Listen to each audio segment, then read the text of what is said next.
Once upon a time, there was a little girl named Alice who had a heart full of curiosity and a head full of dreams. She loved spending her days reading stories about magical lands, brave heroes, and talking animals. Her imagination could take her anywhere she wished to go. One bright, sunny afternoon, Alice was sitting beside her sister under a big tree, trying to pay attention to the book her sister was reading. But the book had no pictures, no talking animals, and no adventures at all. Alice sighed, thinking how dull it was until, suddenly, something very strange happened. A white rabbit ran right past her. But this was no ordinary rabbit. He wore a neat little waistcoat, carried a pocket watch, and muttered, oh dear, I shall be late." Without a moment's hesitation, Alice jumped to her feet and followed him across the field. The rabbit disappeared down a large rabbit hole, and before she could stop herself, Alice tumbled right after him. Down, down, down she went, falling slowly through a long tunnel filled with the most peculiar things: floating teacups, old books, clocks ticking backward, and even a map of nowhere. She felt as if she were falling through a dream. When she finally reached the bottom, she landed gently in a small, round room filled with doors of every size. In the middle of the room stood a glass table with a tiny golden key on top and a little bottle labeled "Drink Me." Curious as ever, Alice took a sip and began to shrink. Smaller and smaller she grew, until she was the perfect size to fit through one of the tiny doors. She unlocked it and stepped into the most astonishing world she had ever seen.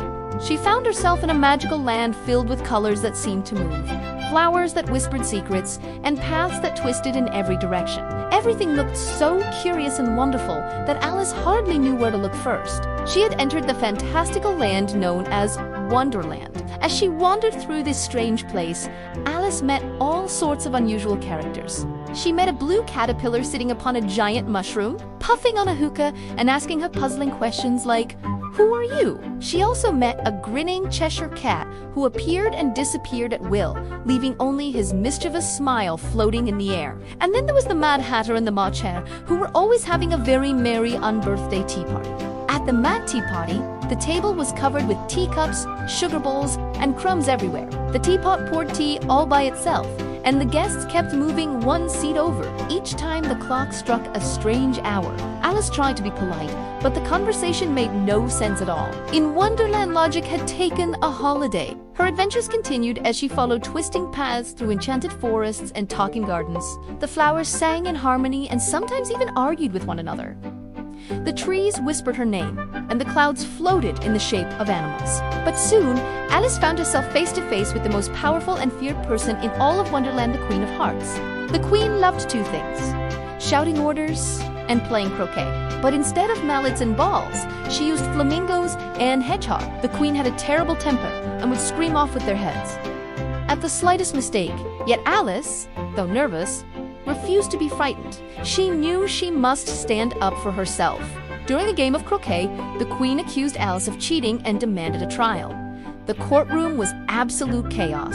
The King mumbled nonsense.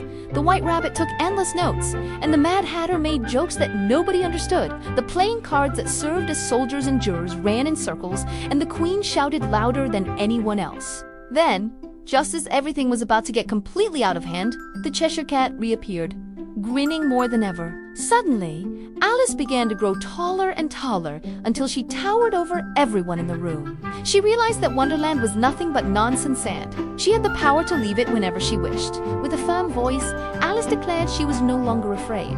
As she spoke, the world around her began to shimmer and fade. The colors melted into light, the sounds became softer, and soon everything vanished into a swirl of dreams. Then, far away, Alice heard a familiar voice calling her name. She blinked her eyes and found herself lying under the big tree once more, with her book on her lap and her sister beside her. Had it all been a dream? Or had she really visited Wonderland? Alice smiled quietly to herself, half expecting to see the White Rabbit dash past once again. And though she never returned through that rabbit hole, she knew she would always carry a piece of Wonderland in her heart, a place where imagination knows no limits, where the impossible can come true, and where every curious dream begins with a simple thought. What if? I'm late, but you be on time. Subscribe and like this tale of mine.